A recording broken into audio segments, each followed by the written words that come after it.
When I started my channel 9 months ago, I didn't think I'd be showing my feet to the world. Okay.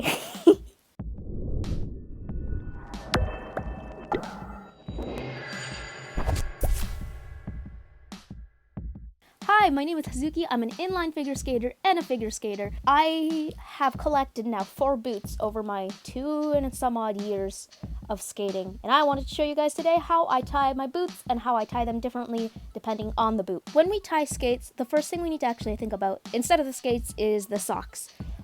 So when you're figure skating, you can't really go skating in your typical Costco Puma socks. I mean, you can if you want to, but you're gonna get nasty blisters. So typically you're going to want to go for longer socks. There are some specific skating socks like thinnies that are designed for skating and designed for mitigating blisters and making sure that like everything stays good and that your feet are in your boots well, I guess. I don't totally know what they do, but thinny socks, they're really thin, but they also prevent blisters. So I really like them, but mine are in the wash right now. So I got some other long socks that I'm going to put on instead. So we've got socks on. Another thing you can use is sport tape or foam tape to put on your ankles. If I do this, I'm not sure if it shows on camera, but I have a dark spot right here from all the different times I've gotten blisters on my ankle. So having long socks and having socks designed for skating tends to help with that, because it's usually like the edge of the boot that's rubbing up against the bottom there whenever you lean and then push back. Another thing before you put on your skates, oh my god, these don't have insoles in them. So, which skates have insoles?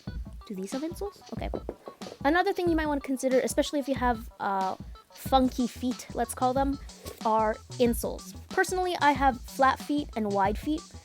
So like the arch in my foot collapsed. So I have special like heel things that like make it easier for me to walk in things. That made no sense. Oh my god. I took out the insoles after skating the other day, so I can't show you. You can see that I used some insoles to boost up the heel. To be fair, I use them in like my normal running shoes and my winter boots as well. So it's not just a skating thing. But if you have like collapsed arches, if you have really high arches, all kinds of things, you might want to consider getting insoles just to kind of help with that a little bit. Okay, so we're gonna start with the basics first. This is a figure skate boot. Okay, I don't think we have to go that basic. I'm gonna put on my white one first just because you can see it with the black socks. So if you're new to this, that's okay. The first thing you're going to want to do when putting on any boot is you're going to want to loosen the laces a little bit. I usually grab about 5 or 6 layers, I guess you could call it, of the laces, and you pull them apart so that you can bring this bit, which is called the tongue of the boot, out. You're going to want to put your foot in there. That's the wrong foot. Okay. You're going to want to put your foot. Oh no. Okay. It's fine. It's fine. Everything's fine. You're going to want to take your thumbs, put them in the first layer here, pull, put them in the second layer, pull, 3, 4, 5, 6. Pull the tongue out, stick your foot in there. You want to pull your foot this way to get it into the heel as much as you can. I usually skip the first couple of laces here just because I'm lazy. You're going to want to hook your fingers, grab them and pull, and then move on to the next one, pull, and then keep these hooked onto your thumbs. Use your 4 fingers, grab the next 2, and pull. And you're going to keep doing that until you get to the top. If you want it to be a little bit more loose, after you pull, you can just let go, and it'll pull back a little bit, but it'll keep most of the shape. So you're going to want to do the same for the rest. Make sure you don't pull out the ends here. That can happen. And once you get to the top, you're going to want to pull out your laces as much as you can, and then you move on to the eye hooks. Eyelets? The hooks? I can't remember what they're called. I think they're just called hooks. They should be just called hooks. So you're going to want to pull, cross them over, hook it on from down to up, cross, hook it, down, up. If you have Idea skates specifically, they actually have a different way of tying skates because they think they're better than everyone else. That's a joke. You're going to want to go from the top of the hook down and loop it this way so that it kind of crosses here. In theory, that's supposed to lock your laces better. I don't know if that actually helps or not. Maybe it does, maybe it doesn't. And once you get to the top, you're going to tie them off like normal sneakers. So one normal knot there. I don't know. I'm sure there's a name for it, but I don't know it. And then a bow here. These are my old inline skates. You can see that there's a fair crease here. I had to get new boots, which is why these don't have the frame set on them anymore. But I always had too much lace for this, so I would normally do another bow here, and that gets rid of most of the lace. That's the basic way of tying a skate. Now, some tips, question mark. First thing, if we were to pretend that this lace was way shorter and I couldn't double knot it later, and you had an issue with your skates coming loose very often, one of the things you can do is when you do the knot here, instead of looping just once, if you loop it twice, so 1, 2, and then you pull it through, it creates a tougher knot. I learned that from, I think, Hank Green of the Vlog Brothers, and he learned it from his wife. Yep, okay. And that'll create a tougher knot that won't slip through as easily. So once your skates are tied, if you have long socks, you're gonna have a bit of extra here. Personally, I like to just cover the laces. It looks really bad with these socks because they're like patterned. But I like to cover my laces because I've heard a lot of horror stories of people hooking the bottom of their blade through one of these like hoops. And that scares me. So I do that. Another thing is that I have skate covers. So you put that on before the boot. Like it goes on over your socks and then you pull it down with the skates. I like to wear boot covers with my skates, especially my new inlines, to avoid them from getting scratched and scuffed and gnarled up, I guess, by the concrete and by me falling. It protects the leather, it gives me a little bit of peace of mind, and it also keeps the laces covered. Another thing you can use is leg warmers. If you've seen like my past videos, you'll know that I use really janky hold up leg warmers from Dollarama. So you put them on before you have the skate on, and then you just pull them down to cover this. That made sense. So specifically with these skates, I would tie them really tight all the way up. I had an issue with my arch hurting a fair bit, but I just ignored it. And I did a fairly normal way of tying skates for these guys. The other 3 skates are weird, so I'm gonna show you those now. Let's start with my black boots. These are not actually black boots, they were white figure skates that I spray painted and added rubber soles onto so I can wear them outdoors or indoors. And it was gonna be part of like a Yuri on Ice cosplay that I never got around to finishing.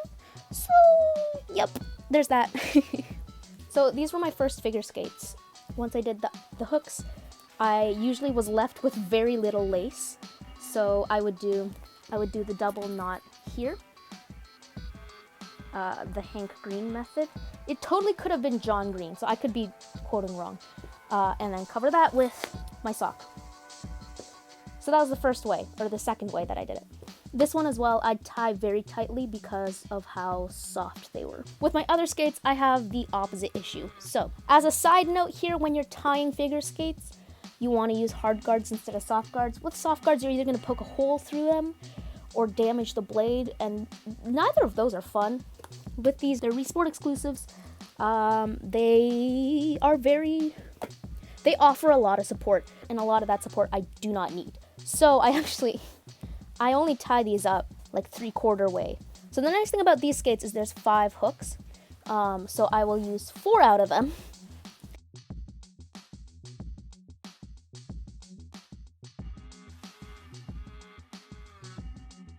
And I'll leave the top ones open. When you're breaking in skates, you're supposed to actually leave the top eye hook out, especially when you're moving on to a harder stiffness rating. And these are just too stiff in general, so I just never tie that one. Yep. And then I cover it with my socks, and that's it. That one's not particularly special. I just leave the top one undone. Now my last skate, I got this last week, and I forgot to get them heat molded, which actually might not be that much of an issue, and I'm too lazy to care enough about it, I guess. So these are my new Jackson Premiers on Snow White inline blades. We know that part. Whoopsies. This has a stiffness rating of 65, I believe, which is perfect for me. They got little sparklies on them, and I like that. The ankle joint thingy, where the bone is there. You know what I'm talking about? You know what I'm talking about. That is right on the seam. The way these are padded, I'm not sure if you can see this. It's padded here. There's a seam here, which is this seam here. And then it's padded again. My ankle joint thingy lands right on the seam where there is no padding. So it really hurts. So basically right now the way I've been tying them, and this could totally change in a little bit. So again, push them down to the heel, and then we pull on all of these. And I make this as tight as possible around my heel. I actually do the idea lacing method where you're supposed to like lock in your laces by going from top down. So I use the first two bottom, skip the next two, and then I don't pull as hard, so it's a little bit softer. And then I lock it here again, and I tie it off. And because I'm missing these two hooks, I'm given a lot of extra lace, so I double knot it here again. And I forgot to pull up my socks earlier, which is great. Oof. And then I cover that as well.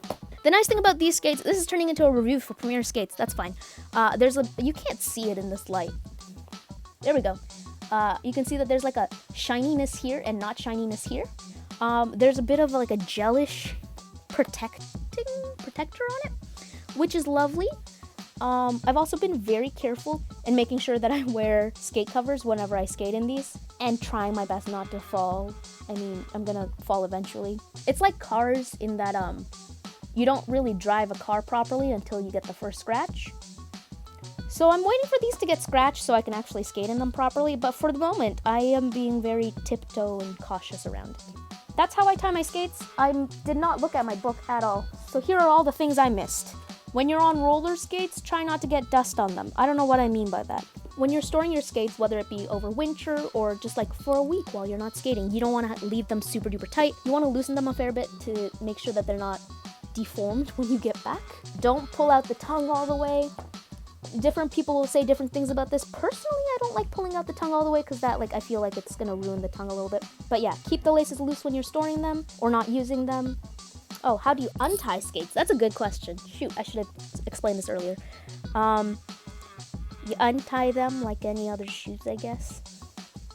I feel like this video assumes that you know how to tie shoes, for better or for worse. I don't know. Undo the hooks, and then you stick your thumb in the first layer, pull. Stick your thumb in the second layer, pull. Stick your thumb in the third layer, pull. It's pretty self-explanatory. I need to go pick up my sister from her bus.